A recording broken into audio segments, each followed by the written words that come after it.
I thought I survived a bad night and a worse marriage. Until the insurance officer slid a form across the table and asked, "Who is Cara Whitcomb, and why would she inherit your life?" That's when I understood surviving wasn't luck. It was the only thing standing between me and a $25 and $76 million payout that would have made my husband very, very rich, and me very, very dead. Before we dive in, do me a favor. Hit that subscribe button, smash the like, and drop a comment telling me where in the world you're watching from. I love hearing from you. I trust you have done that. Now, let's begin. My name is Maria Delgado.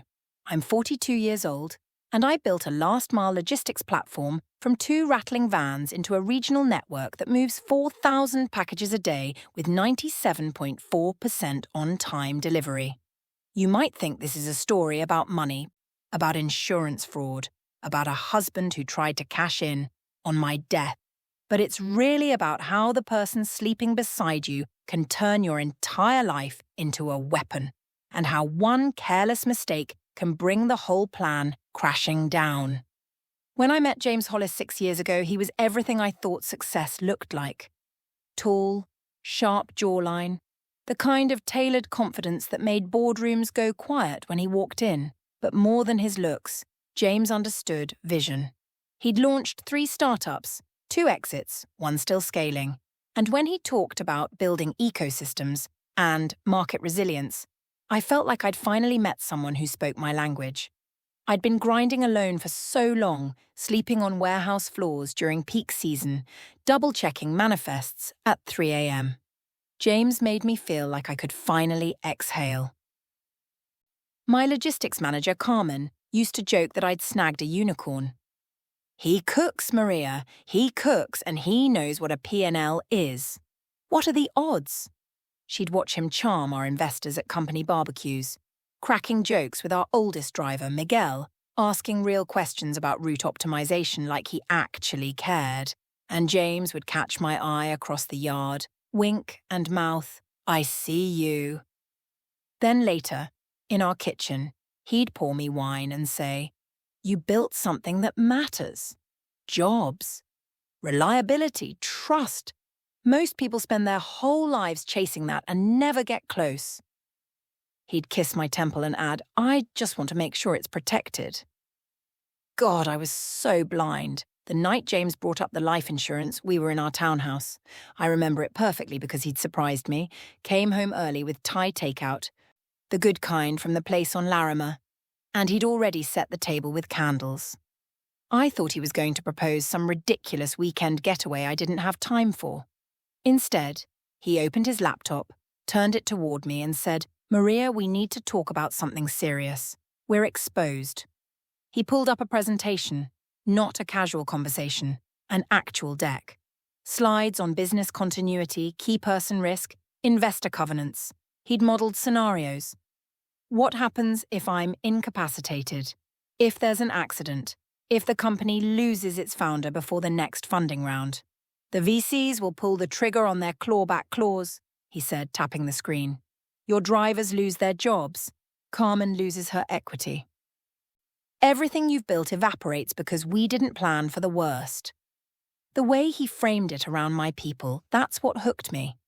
A man who worries about your team, who thinks 3 steps ahead to protect what you've built, that's not just a partner. That's someone you trust with everything. "How much coverage are we talking about?" I asked. "Layered," he said, scrolling to the next slide. $10 million personal term. $7.5 million key person through the company. $5 million accidental death rider. Doubles the payout if it's a sudden loss, which keeps the investors calm.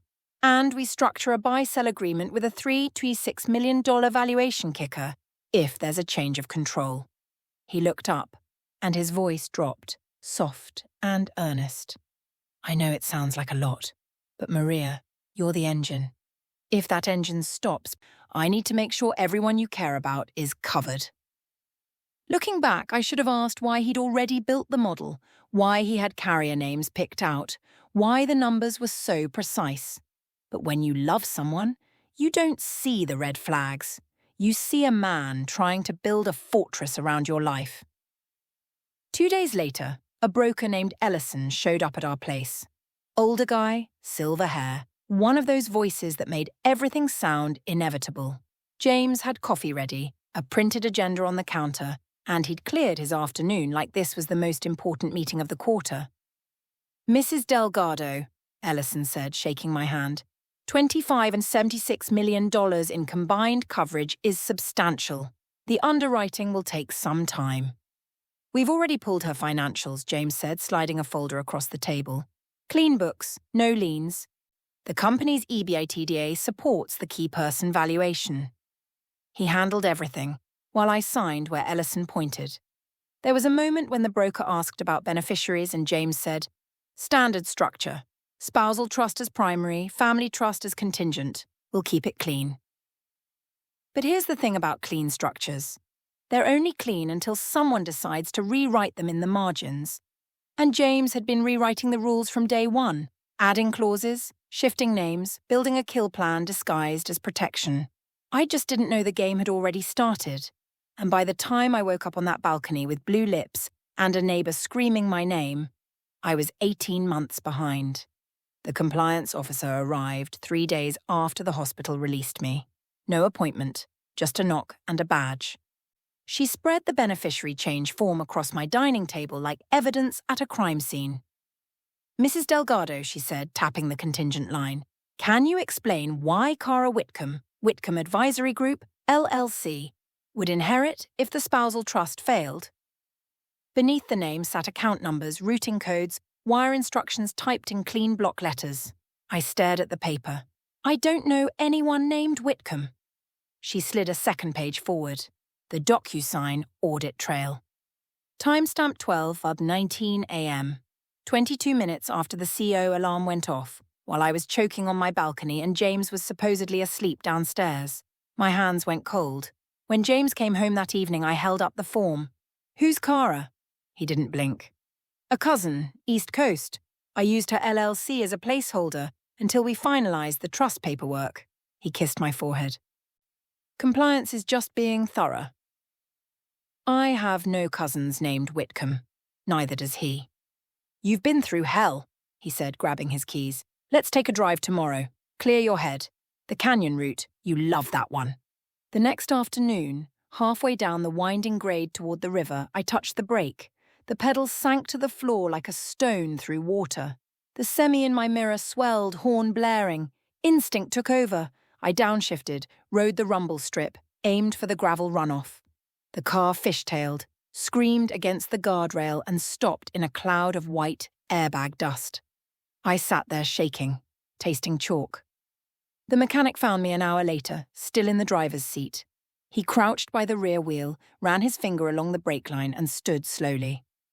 "Mom," he whispered, showing me the petroleum streak on his glove. "This isn't wear. Someone did this." I didn't go home. I went to the office and called my CTO, Lewis. "Pull every log from the smart home system," I said.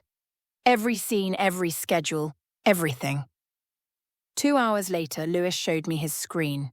A warm welcome scene had triggered at 11:58 p.m. the night of the CO event. Furnace on, garage intake open, house sealed. The gas valve bypass had been installed 3 weeks earlier. And James's phone?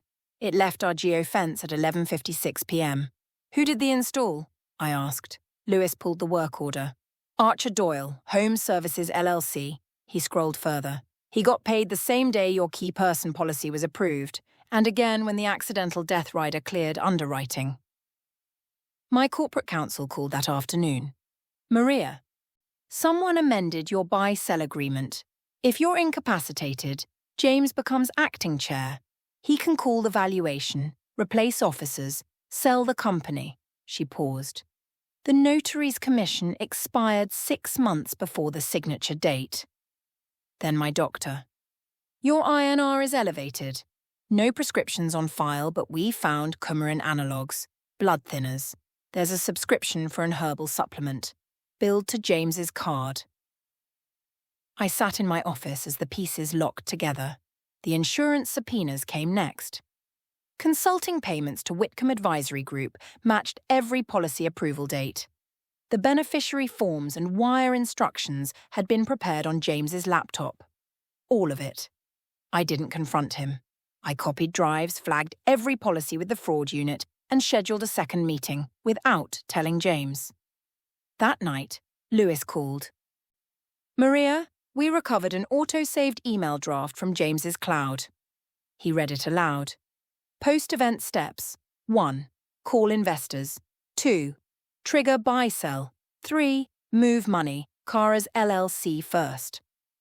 I hung up and stared at my husband across the dinner table, smiling, pouring wine. He had no idea I already knew.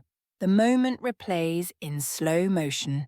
Brake pedals sinking, semi-horn screaming, my hands yanking the gear shift down. Second gear. Rumble strip rattling my teeth. Gravel runoff rushing up.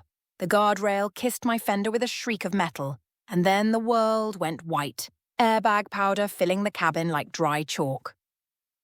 I shoved the door open and vomited onto the stones.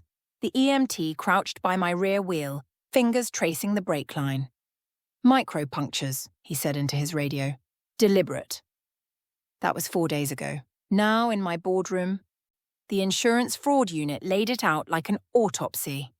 The compliance officer pointed to the timeline projected on the wall. Beneficiary change at 12:19 a.m., DocuSign from James's laptop. The CTO showed the smart home relay logs, scheduled CO, scene gas valve bypass. Corporate counsel displayed the expired notary stamp, the buy-sell trap.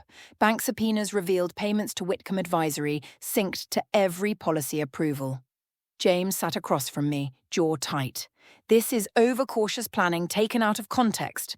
The compliance officer read aloud. "Whitcomb Advisory Group, LLC, account number 4012-8837, routing number 1200076. James flinched. Just a twitch, but I saw it. "I'm implementing dual control on all company policies," I said, my voice steady. "And I'm calling the bank to freeze any disbursements pending a fraud investigation." James stood, grabbed his keys. "I need air." An hour later, airport security called.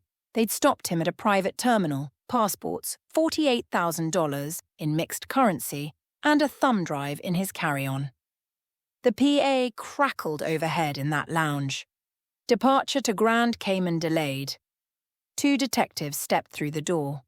James looked up, and for the first time since I'd met him, he had nothing to say. The trial took 6 weeks.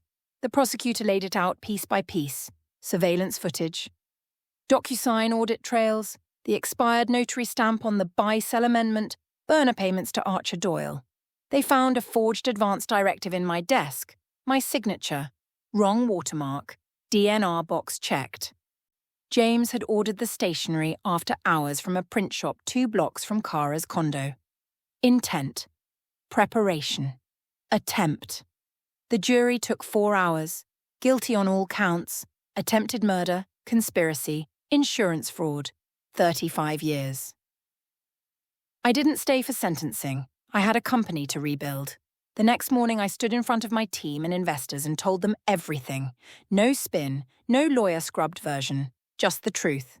Then I handed them the amended charter, dual control on all key person policies, mandatory third-party audits, safety stipends for every partner garage in our network. Carmen hugged me in the parking lot. "You're still here," she whispered. "That's what matters." At home, I ripped out every smart scene James had installed. The house breathes on manual now. Deadbolts I turn by hand. A thermostat with actual buttons. My neighbour, the one who found me on the balcony, gets lifetime free delivery.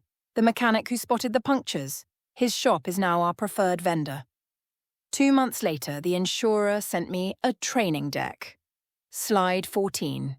The single mistake that exposed everything. I forwarded it to my legal team with 2 words. Never again. This morning, I walked through the warehouse and saw the new placard over the coffee machine. We build redundancies. People we love deserve them. A new driver clocked in, nervous, eager. Carmen showed him the safety protocols, the backup systems, the culture we've fought to protect. I poured myself coffee and watched. Safe, seen, protected.